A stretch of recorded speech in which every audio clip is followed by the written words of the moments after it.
Maya thought she was just taking a quiet hike to clear her mind.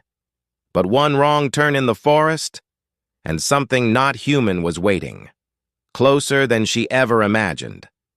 Don't blink. You won't want to miss what comes next. Maya Thompson adjusted the straps of her backpack and stepped onto the narrow trail. The sun was beginning its slow descent behind the jagged peaks, casting long shadows between the towering pines. She had chosen this path for solitude, to escape the endless noise of city life and to find a sense of calm that had eluded her for weeks. Her phone had little signal, and she liked it that way. Just me, the forest, and maybe a few squirrels, she muttered with a wry smile. The trail forked unexpectedly.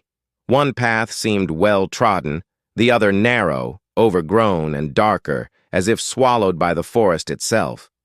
A chill ran down her spine, but curiosity tugged her forward. She remembered Jared's warning. Don't stray from the main trail. Some parts of the forest aren't friendly. She laughed at the memory, thinking he was exaggerating. As she walked, the forest grew silent. Birds had stopped singing.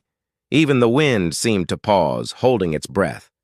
Her footsteps crunched on dry leaves, the only sound. She felt the air grow heavier, like it pressed against her skin, subtle but unnerving. Maya stopped and glanced back. The fork she had passed disappeared, as if the trail had never been there. Okay. Weird, she whispered. A flicker of movement caught her eye, a shadow darting between the trees, but when she turned fully, nothing was there. Still, the sense of being watched prickled at her neck. Something was in the forest, and it was following. Her pulse quickened. Her rational mind tried to explain it. Probably a deer, or my imagination, she told herself. Yet she couldn't shake the feeling that the trail she had chosen wasn't just the wrong path, it was a trap. The forest thickened, the undergrowth clawing at her legs. Maya's flashlight revealed broken branches, deep gouges in tree trunks, and footprints unlike any animal she had seen. Long, thin, and oddly human-shaped, but with irregular angles that made her stomach twist.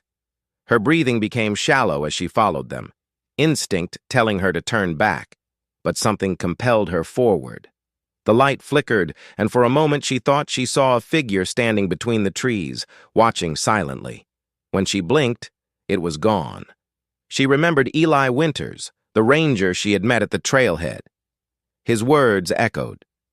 Some trails are older than memory. Some things that live there aren't meant to be seen. If you take the wrong path, you might never leave. She shivered at how prophetic that now sounded. The trail split again, even narrower this time, winding into a grove where the trees leaned together like guardians of a secret. A strange smell, metallic and damp, lingered in the air. Maya's flashlight caught something glinting on the ground, a fragment of bone. She swallowed hard, heart hammering. A whisper echoed through the trees. She froze. There was no wind. The whisper came again, this time clearer. Her name.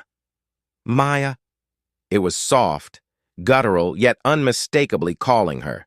She spun, but saw nothing. The rational part of her brain screamed to leave, but curiosity, and perhaps fear itself, drove her deeper. Something moved at the edge of her vision, impossible to focus on. She caught only glimpses of a tall, contorted figure. Not human, but eerily anthropomorphic. Her stomach turned as she realized the forest had eyes, and whatever lived here had been waiting. Panic gripped her. Maya turned to retrace her steps, but the trail had shifted. The path she had walked was gone, replaced by a tangle of roots and thick foliage. Her flashlight flickered violently, illuminating the shadow just for a heartbeat before plunging her back into darkness. The figure moved closer. A whispering, slithering sound followed her steps, an uneven gait, too fast, too deliberate. Maya's legs pumped, her lungs burned, yet no matter how fast she ran, the forest seemed endless. Every tree looked the same. Every shadow seemed alive. Branches scraped her arms. Her flashlight fell, spinning across the leaf-covered ground. In the brief beam, she saw the entity, tall, hunched, its limbs twisted in unnatural ways, its eyes gleaming like molten gold. It didn't rush her, didn't roar. It merely watched, stalking, waiting for the right moment. Maya scrambled up a steep incline, desperate for higher ground. The whispers grew louder, more urgent, repeating her name, echoing from all directions. She stumbled into a small clearing and froze. In the center was a circle of stones, symbols carved into them. The forest felt alive here, almost sentient, and she realized the figure was not just chasing her. It was her guide, her predator, and her prison all at once. She tried calling out, but her voice was swallowed by the thick, oppressive air. A low, guttural noise rose from the shadows, vibrating through the ground. She backed up, heart hammering, until a hand, long, thin, impossibly jointed, clawed at the edge of the circle. The chase had ended, and yet the terror had only begun. Maya's mind raced. There was no turning back. She gritted her teeth, gathering courage she didn't know she had. Slowly, deliberately, she stepped into the center of the stone circle. The air shimmered, thick and heavy. The whispers stopped. Silence fell like a suffocating blanket.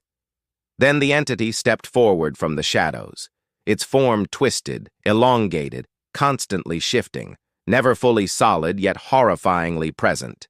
Its eyes burned, fixed on her, measuring her, testing her. Fear threatened to paralyze her, but she forced herself to stand tall. A voice, not spoken, but somehow inside her mind, spoke, "You see what others do not. You walk paths meant for the lost. Why do you fear what is already here?" Maya swallowed, her voice trembling. I didn't mean to." The entity tilted its head. For a moment she thought it might strike, but then it paused. Slowly, deliberately, it receded, melting back into the darkness of the forest. The oppressive weight lifted slightly, but the forest felt changed. Aware, watching. Maya didn't wait. She retraced her steps, every turn now familiar as if the forest itself had guided her out. When she finally emerged onto the main trail, the sun had fully set. Her legs trembled, her breath ragged. She never spoke of the entity again. But every time she hikes, she feels the forest's gaze on her, and she knows. Some paths are never meant to be taken. The wrong trail had found her, and she had survived. Barely.